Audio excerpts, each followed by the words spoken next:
বাপুজি কলেজৰ দৰ্শন বিভাগৰ তৰফৰ পৰা আৰু সৰুক্ষেত্ৰী ছিনিয়ৰ ছেকেণ্ডাৰী সহযোগত আমি এটা প্ৰদৰ্শনীমূলক প্ৰদূষণৰ ওপৰত আমি এৱাৰনেছ কেম্প কৰিবলৈ লৈছিলোঁ আৰু তাৰ উদ্যোগত প্ৰথম ষ্টেপ হিচাপে বেলবাৰী বজাৰখন আমি সম্পূৰ্ণ চাফা কৰাৰ কাৰণে আমি ছাত্ৰ ছাত্ৰীসকলক লৈ ইয়াত উপস্থিত হৈছোঁহি। ইয়াত আমাৰ ছাত্ৰ ছাত্ৰীসকলে বেলবাৰী বজাৰখন যিখিনি লেতেৰা হৈ আছে সেইখিনি চাফ চিকুণ কৰাৰ কাৰণে লাগি পৰিছে আৰু এইটো আমাৰ এইকাৰণে পদক্ষেপ লৈছোঁ যে আজি গোটেই বিশ্বখন প্ৰদূষণেৰে ভৰি পৰিছে আৰু যাৰ ফলস্বৰূপে আমি য'ত কিঞ্চি আমাৰ কলেজীয়া ছাত্ৰ ছাত্ৰীসকলৰ জৰিয়তে আমি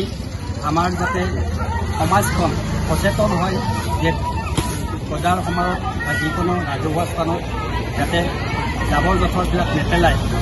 প্ৰদূষণৰ পৰা আমাৰ সমাজখনক ৰক্ষা কৰে তাৰ কাৰণে আমি এই ব্যৱস্থাটো কৰিছোঁ আৰু আমি ভাবোঁ যে আজি এই সজাগতাই আমাৰ সমাজখনৰ যিবিলাক নেতৃস্থানীয় মানুহ আছে দোকান পহাৰী বা ব্যৱসায় বাণিজ্য কৰা মানুহ আছে তেওঁলোকে যাতে য'তে ত'তে জাবৰ জোঁথৰ নেপেলায় নিৰ্দিষ্ট স্থানত ডাষ্টবিনত যাতে জাবৰ জোঁথৰ পেলায় তাৰ কাৰণে আমি তেওঁলোকক সোঁৱৰাই দিব বিচাৰিছোঁ আৰু এই উদ্দেশ্যেৰে আমাৰ যাতে বিশ্বৰ আমি প্ৰদূষণ আমি নাশ কৰিব পাৰোঁ তাৰ কাৰণে আমি 10 দিনটো আমি চেষ্টা চলাইছোঁ। আজি বাপুজি মহাবিদ্যালয়ৰ দৰ্শন বিভাগৰ দ্বাৰাই প্ৰদূষণৰ ওপৰত এটা সজাগতাৰ শিবিৰ পাতিছে আৰু এই শিবিৰৰ বাপুজি মহাবিদ্যালয় দৰ্শন বিভাগৰ ছাত্ৰ ছাত্ৰী আৰু সৰুক্ষেত্ৰী জ্যেষ্ঠ উচ্চ মাধ্যমিক বিদ্যালয়ৰ ছাত্ৰ ছাত্ৰী শিক্ষক শিক্ষয়িত্ৰীসকল ইয়াত যোগদান কৰিছে আৰু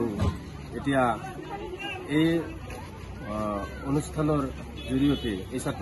দুয়োপক্ষৰ ছাত্ৰ ছাত্ৰীৰ জৰিয়তে আজি বেলবাৰী বজাৰৰ প্ৰদূষণ কমোৱাৰ কাৰণে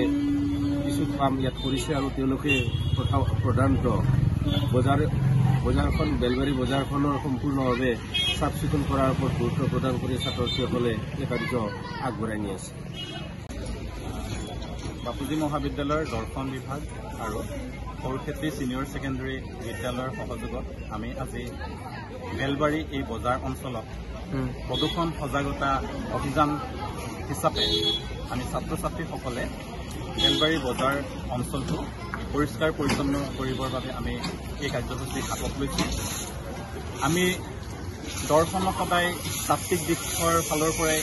আলোচনা কৰি থাকোঁ, কিন্তু দৰ্শনৰ যে এটা ব্যৱহাৰিক দিশ আছে মানৱ জীৱনক যাতে আমি সুস্থৰূপে আগবঢ়াই লৈ যাব পাৰোঁ সেই দিশত দৰ্শনৰ যি প্ৰায়োগিক কৰণীয় আছে সেই তাৰ ভিতৰতে আমাৰ আজি এই অন্যতম কাৰ্যসূচী। দৰ্শনৰ যি ব্যৱহাৰিক দিশ সেই ব্যৱহাৰিক দিশত আমি বিভিন্ন বিষয় আলোচনা কৰিব লাগে, যেনেকৈ পৰিৱেশ নীতি বিজ্ঞান, যোগ দৰ্শন ইত্যাদি। আৰু সেই প্ৰায়োগিক দিশসমূহকে যাতে আমি ছাত্ৰ ছাত্ৰীসকলক প্ৰেক্টিকেলি ব্যৱহাৰিকভাৱে যাতে আমি তেওঁলোকক দেখুৱাব পাৰোঁ আৰু তেওঁলোক যাতে সজাগ হয় আৰু তেওঁলোকৰ যি সজাগতা সেই সজাগতা যাতে সমাজলৈ বাৰ্তা কঢ়িয়াই লৈ যায়, সমাজৰ আন ব্যক্তিসকলকো যাতে তেওঁলোকে সজাগ কৰিব পাৰে, সেই উদ্দেশ্য আগত ৰাখি আমি এই প্ৰদৰ্শনীমূলক কাৰ্যসূচী হাতত লৈছোঁ। আৰু আমাৰ ছাত্ৰ ছাত্ৰীসকল উৎসাহী, তেওঁলোকে খুব সুন্দৰকৈ এই যি পৰিষ্কাৰ পৰিচ্ছন্নতা জৈৱ বৈচিত্ৰতা সুৰক্ষাৰ কাৰণে আমি যে প্ৰদূষণমুক্ত এখন আমাৰ সমাজ লাগিব সেই ক্ষেত্ৰত তেওঁলোকে নিজে বুজি উঠিছে, তেওঁলোক নিজে সচেতন হৈ আহিছে আৰু তেওঁলোকে এই কাৰ্যসূচীত সক্ৰিয়ভাৱে অংশগ্ৰহণ কৰিছে। ছাত্ৰ ছাত্ৰীসকলক ইয়াৰ জৰিয়তে মই ধন্যবাদ জ্ঞাপন কৰিছোঁ।